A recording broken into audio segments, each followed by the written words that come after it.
Good morning বন্ধুরা, কেমন আছো তোমরা? আশা করছি ভালো আছো, সুস্থ আছো। চুমকি হাজরা ব্লগ চ্যানেলে তোমাদের সবাইকে স্বাগত। আর আমিও ভালো আছি। তো চাটা খেয়ে এই প্রথম কাজ শুরু করলাম, বাসন ধোয়া। কলতলা ময়লি বাসনগুলো ছড়ানো ছিটানো ছিল, ওদের কেমন লাগছিল, বাড়িটা শুধু নোংরা লাগছিল। তো সেই জন্য আগে বাসনগুলো ধুতে এলাম। আর জলটা অনেকক্ষণ ধরে দিয়ে দিয়েছে, এদের বয়ে যাচ্ছে। তো জলটা বেশ গরম আছে। আর আমি যে জায়গায় দাঁড়িয়ে বাসন ধুচ্ছি সেই জায়গাটা দেখো কত রোদ চলে এসেছে, তাই আর ঠান্ডা লাগছে না। আর আজকে অনেকগুলো বাসন জড়ো হয়ে গেছে, অনেকগুলো। সব মেজিয়ে জল বুলিয়ে রেখে দিয়েছিলাম, দিয়ে এখন ফ্রেশ জলে ধুয়ে নিচ্ছি। সকালবেলা এই প্রধান কাজ হচ্ছে মেয়েদের এই বাসন ধোয়া। বাসনগুলো ধোয়া হয়ে গেলে বাড়িটা দেখবে মোটামুটি পরিষ্কার লাগে, তাই না বলো? বাসনগুলো ধোয়া হয়ে গেলে তারপর তো আরও অনেক কাজ আছে, এখনও কোনো কাজেই হাত দিইনি গো। তো আগে বাসনগুলো ধুয়ে জায়গা মতো গুছিয়ে রেখে দিই, তারপর সব একটা একটা করে করবো। তো এই শীতকালে তো কাজে একটু দেরি হয়ই, তাই না বলো? কেননা এই ঠান্ডা ঠান্ডা করে হাত পা গুটিয়ে বসে থাকা হয়, রোদে একটু দাঁড়ানো বসা হয়, দিয়ে একটু কাজে দেরি হয়। উঠি তো অনেকক্ষণ, কিন্তু তখন থেকে উঠে তো আর কাজ করে নেওয়া হয় না, সেই জন্য দেরি হয় আমাদের কাজে। আর যারা পারে তারা কাজ করে নেয়। ফার্স্ট সকালবেলায় বাসি সমস্ত কাজকর্ম করে নিয়ে কী বা করবো, তাই না? তো সেই জন্য একটু রোদ উঠলে তখন কাজগুলো করে নেবো, তাতে শরীরটাও আরাম হবে, ভালো থাকবে। ঠান্ডা ঠান্ডায় কাজ করলে ঠান্ডা লেগে যাবে, জ্বর আসবে। আর শীতকালেতে এমনি সবারই ঠান্ডা জ্বর দেখবে লেগেই থাকে। তো আমার তো হয়। দেখো, তোমাদের সঙ্গে কথা বলতে বলতে আমার এতগুলো বাসন সব ধোয়া হয়ে গেল। এইবারে সব জায়গা মতো গুছিয়ে রেখে দিই। মেয়েদের তো প্রত্যেক দিন ওই একই কাজ, তবে সকালবেলার দিকটা বেশি কাজ থাকে, বিকেলে কিন্তু এত কাজ থাকে না বলো? তো এখন আমি পিঁড়েটা মুছে নিলাম। পিঁড়েটা মোছার আগে বাড়িঘরটা একবার পরিষ্কার করে ঝাঁট দিয়ে দিয়েছি, তারপরে মুছে নিতে এলাম। তো এই কাজ এখন টুকটাক টুকটাক করে সারাদিনই চলতে থাকবে।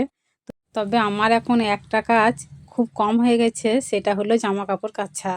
তো বিট্টু একটা করে ছেড়ে রেখে দেয় স্নান করার আগে, তো সেটা 2 দিন 3 দিন পর তবে একদিন কেচে দিই। তো বিট্টুর বাবা থাকলে প্রত্যেক দিনই কাচতো, তো দু বাবা ছেলে ছেড়ে ছেড়ে রেখে দিত জড়ো করে। আর আমার আবার জড়ো করা জামা প্যান্ট থাকলে একদম ভাল লাগে না, মনে হয় যেন কেচে দিই। তো এখন তো নেই, বাইরে কাজে গেছে, তো সেই জন্য আমার এখন এই জামা প্যান্ট কাচাটা রোজ করতে হয় না, 2 দিন 3 দিন পর একদিন করি। যখন আবার বাড়ি আসবে তখন আবার সেই কাচা ধোয়া হবে। আর শীতকালে কাচা ধোয়াটা তো বেশি বেশি হয় বলো? আর এই মাছগুলো দেখো, অনেকগুলো মাছ মরে গেছে, তাই দেখতে এলাম। যেই মাছগুলো জ্যান্ত আছে সেগুলো কিলবিল করছে, আর যেগুলো মরে গেছে সেগুলো সব ভেসে গেছে। তো মরা মাছগুলো তো আর রান্না করা হবে না, খাওয়াও হবে না, তাই এখন বেছে নিচ্ছি ফেলে দেবো বলে। টাকা দিয়ে মাছ কিনে দেখো কতগুলো মাছ মরে গেছে, এবার তো ফেলে দেওয়া ছাড়া আর কোনো উপায় নেই।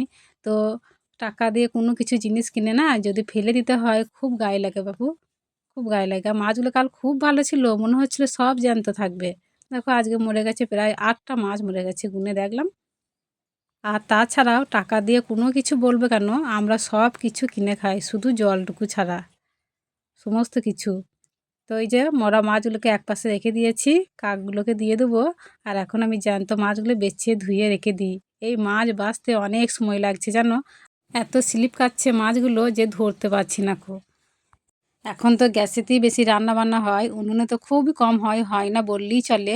দিয়ে ছাইও নেই, আর ছাই ছাড়া এই মাছ একদম বাছা যায় না। খুব অল্প ছাই আছে, তো কত কষ্ট করে করে ধরে ধরে মাছগুলো বাছছি, অনেকটা টাইম লাগলো, অনেকটা। তবে এই মাছ কচু দিয়ে টমেটো দিয়ে ঝোল খেতে ভালো লাগে, কিন্তু মাছগুলো তো খুব ছোট, সেই জন্য ভাজলাম আর কি। আর দুপুরবেলার সময় বিট্টুকে বললাম পড়তে, রোদে বসে বসে পড়া কর। দিয়ে বলছে মা তাহলে তেলটা মেখে নেবো দিয়ে পড়বো, আমি বলছি বেশ তাই কর। তো ওর তো এখন পরীক্ষা এসেছে, তো সব সময় উড়ে উড়ে বেড়ানো খেলা করা, তো সেই জন্য বলছি দুপুরবেলা একবার করে পড়তে বস। তো ওই যে পড়তে বসার নাম করে এখন কত কিছু বাহানা করছে, তেল মাখবো, স্নান করবো, এসব বলছে। তো যাই হোক না কেন, আমি এখন রান্না বসিয়ে দিই, অনেকটা বেলা হয়ে গেছে। মুড়ি খেয়ে একবার চুপ করে শুয়েছিলাম, আর অলস চলে এসেছিলো, খুব অলস চলে এসেছিলো। তো ঝেড়ে মেরে উঠে রান্না বসিয়ে দিলাম। তো আজকে রান্না করব ওই মাছের ঝাল, দুটো আলু দিয়ে মাছের ঝাল করবো, আর আলু ভাতে দিয়েছি, ব্যাস আর কিছু না।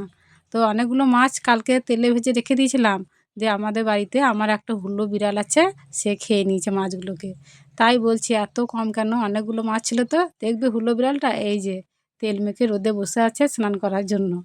হুলো বিড়ালটা মাছ চুরি করে খেয়ে চুপ করে বসে আছে। বিকেলবেলাতে সব কাজকর্ম সেরে একটু ফ্রেশ হলাম, আর সন্ধ্যাবেলাতে বিট্টু একটা সিঙ্গারা এনেছে তাই বসে বসে খাচ্ছে।